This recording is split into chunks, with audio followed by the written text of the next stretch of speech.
right. Thanks. Perfect. Thank you. So, hey, Mahalia, I'm Savannah, and we are sitting down together today to talk about your upcoming album, IRL, which we're Yes. all so excited about. I've learned so many things about the making of this album throughout the different interviews that you've done, but I don't think you ever really shared why you named this album IRL. Yeah. I know that this is a song on the album, and that I think it's the first song that you wrote. But can you share what such a concept in real life means to you and for this album? Well, I think for me, everything that I kind of am is IRL. So I think, I think for a long time, whenever I'm on stage, I tend to talk everybody through each song. I tend to talk about all the stories, what everything's about. And I think one of the threads that kind of you can hear through my music over the years is this sense of vulnerability and honesty.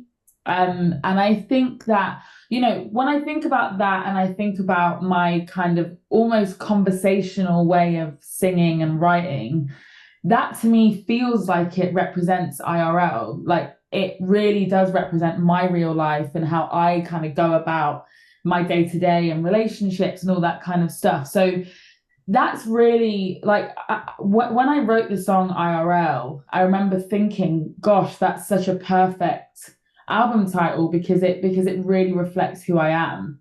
And also, I think sometimes when creating an album, the title has to perfectly encapsulate everything, right? Every single song together. And IRL can so easily do that because you can go anywhere with that, like I don't have to talk about love, I don't have to talk about relationships. I could talk about that, but I could also talk about myself, I could talk about friends, I could talk about just life in general. So I think I fell in love with the title because it meant that I could go anywhere with it, and it was just an album about my life and about my real life. So if I could call all of my albums that, I definitely would because it's just, yeah, it's like the perfect starting point.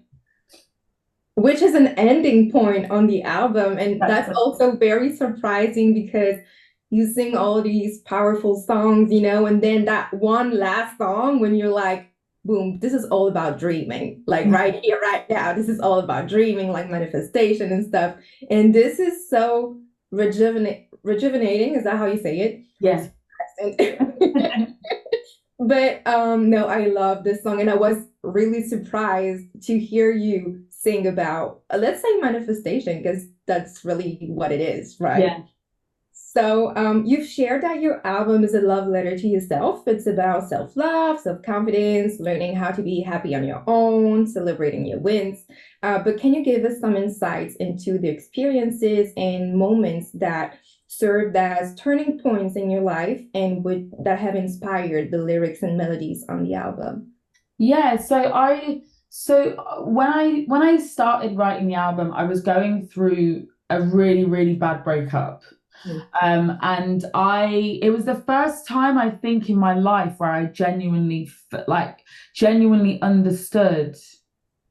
Well, it was the first time in my adult life where I genuinely understood the term "my heart is broken" because I don't think I'd ever felt that kind of pain before.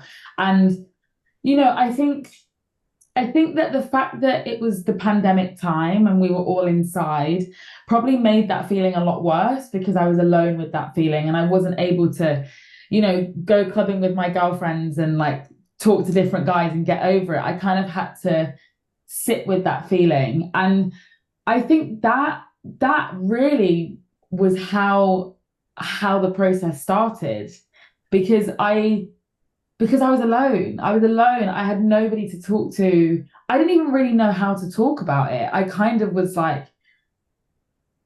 felt like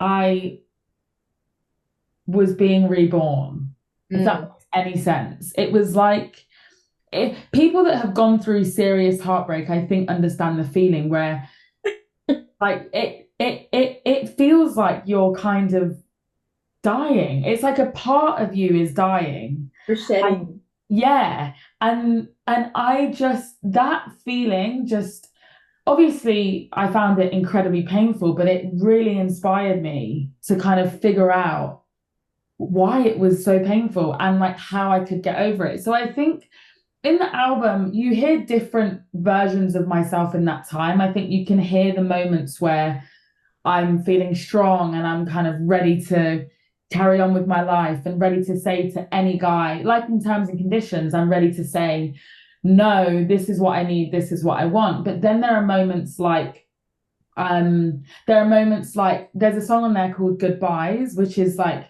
really it's saying, oh no, why are you leaving me?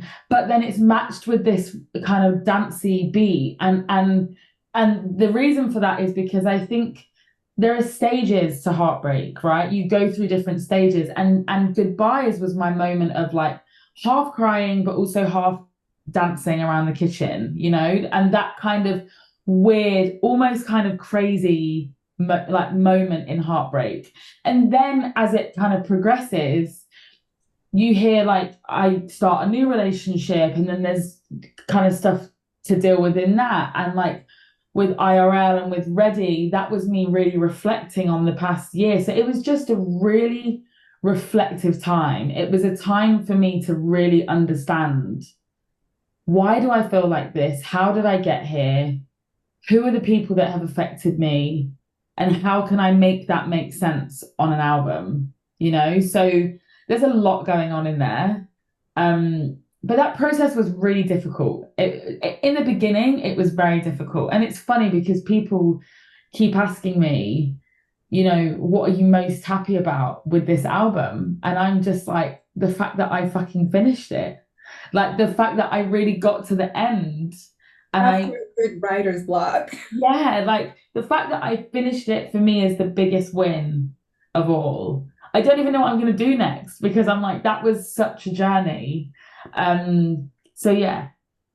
Amazing. One word I think would perfectly describe this album that I don't think you've ever mentioned is balance. Oh, I love that. This is really how I felt earlier today when I was listening to it, because you sing about one emotion and then you sing about the total opposite. Yeah. And this is so real because this is really reflecting how torn we can be inside when we are experiencing, a rebirth, actually. But let's get to that later. So, did you collaborate with any artists or producers who played a significant role in helping you, capture the essence of finding confidence on this album? I think I did. I mean, I worked with three guys for most of it, and one of them being my boyfriend, which is kind of strange to some people, but for me, really lovely. One of them being a really good friend of mine, JD Reed. He was the exec producer on the whole album. And then another artist called Max Pope, who's an artist, writer, musician. And my boyfriend is also an artist and writer. So I think being able to sit with them like repeatedly over and over again just really allowed me to feel safe, and I felt Mhm. heard. And I think, for me, being able to write with my partner, I just felt like I could do anything. I think when you have a really fantastic relationship, you guys really do feel like almost superhuman when you're together, and you feel like you can take on anything, and it's very much, the kind of partner in crime, Bonnie and Clyde thing. And writing this album with him, I think I just felt really confident and like really able to like release my heart, and for him to take it and understand it and like help me along. And it's funny because there's a song on the album called Lose Lose, which was about like yeah, like it was about me and him kind of reaching a bit of a strange crossroads and not knowing if we should stay together or not. And then we ended up writing that song. And so I think we went on a real journey. And yeah, those boys, I don't think I could have made this album without those boys. And this album for me, I think, was a really important one to come out. It might not be the album that people are expecting. It might not be a commercially successful album, but I think I'm okay with that based on what it was all about, you know? Well, for what it's worth, there's not one banger. Well, no, there are all bangers that were Yeah. on the album. I'm sorry. That was beautiful. That was beautiful. And shout out to you for crediting like the right people. So in your song Lose Lose, Yeah. you sing a powerful line that resonated a lot with me personally. You wrote, I don't want to lose you. I don't want to have to choose me over you. And I believe that such a small sentence actually says a lot about all the difficulties, that come along with honoring and respecting yourself in the context of love, even self-love and relationships. And that has me wondering, what are the terms and conditions that you've established with yourself in your journey to self-confidence, self-love, and feeling happy and fulfilled on your own? Because your song terms and conditions it's kind of like directed to external people. But Yeah. what are your own terms and conditions that you set with yourself? Well, I think my kind of main one all the time is to really just be easy on myself. I am really good at being hard on myself in every aspect. If I don't go to the gym, or if I don't eat the right food, or if I'm not working hard enough, or, like I'm really good at kind of shouting at myself, but I'm really bad at just taking it easy on myself and just allowing myself to just have a moment of, not being so militant, basically. But another one, I think, a terms and condition, I think, for myself is like, well, I think it's something that I would probably like to be a term and be a condition, but I'm still figuring it out. I think just to like really take the time to actually love myself. Because I think we're all really good at talking about it, and we're all really good at saying, I love myself and I think I look great and I love my mind and whatever, but I don't know if some of us actually do. And I think that based on the fact that, I suppose that this is my job and I'm on stage and I'm always talking to lots of young women. So I'm always wanting them to love themselves and I want them to believe in themselves. And sometimes I think because I spend so much time doing that for other people, I don't do it for myself. So like when it's almost like even sometimes like if I am online and like I post an amazing picture of me in a bikini and then I post it for the girlies and then the girls are like, oh my God, I love you. This is amazing. Sometimes I think I'm not always doing that for myself. It's almost like I have taken on this responsibility to make other women who look like me, to feel amazing. And I forget that I need to also feel amazing. So, I mean, sometimes it works in the sense that when other people feel amazing, it makes me feel amazing. But I could definitely be doing more to just really, truly love myself. And I think I'm getting there, you know? So I think that's kind of the like crux of my terms and conditions, is just really, especially this year, like really believing it, not just saying it, you know? Yeah. Which has me circling back to your song, Isn't It Strange? Yeah. Which is one of my ultimate favorite because, girl, isn't it strange, right? I mean, this song you managed to encapsulate, I mean, every girl's feeling, even men, I'm sure. But good job on that song, really. So, I want to know, how do you balance choosing yourself and fighting for whatever is standing in front of you? Because, when it's very easy after being emotionally hurt to Yeah.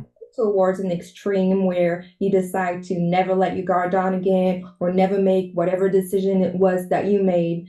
And that can obviously prevent you from finding true happiness and true bliss.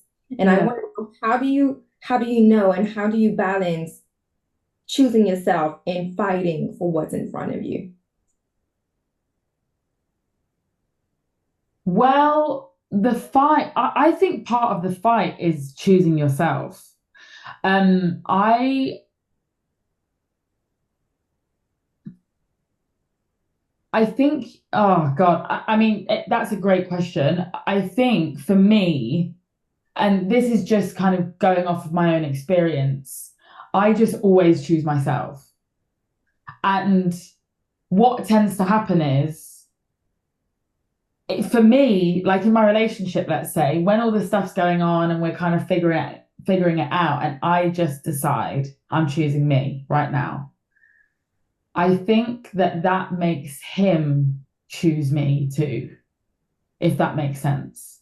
I think that I think that all of us respect one another when we see each other fighting for ourselves, if that makes sense. And I mean, obviously, there have been moments in other relationships that haven't been as good where I don't have a emotionally aware partner, where I've had to choose myself over fighting for them and they've walked away. But at the end, I think you still, no matter how much it hurts, I think you still, there is so much strength in choosing yourself. What I will say is, so at the beginning of the interview, I said that I went through a really bad breakup. Mm-hmm. And I remember that breakup, the guy that I was with, he left me. And I remember for months after just being so devastated, so upset, so heartbroken, and then realizing he just chose himself over fighting for me. And as much as I hated him in that moment, a huge part of me has to respect that, because I wasn't the girl for him, you know? And that was his turn to just say, I can't do this anymore. So I don't know how you choose, but for me, it's always easy. I always choose myself. I have one last question before we wrap up this interview. You will be touring this fall throughout Europe and the UK. I already got my tickets for Brussels. What can fans expect from your live show? Well, I think for the fans that have been there before, they already know what I'm like. But if you haven't been there, I think you can just expect, I would say fun, like always. I think my shows are always really fun, and like it's always kind of, it always feels like we're all just together having this big party. I just happen to be singing. So I think fun. I am definitely a talker. So I think fans can definitely expect to really get an understanding of what some of the songs are about, which I always love. And maybe some special stuff. I'm not even sure yet, but I would love to make this tour feel different to my last tours, just because I think we're in a new place now.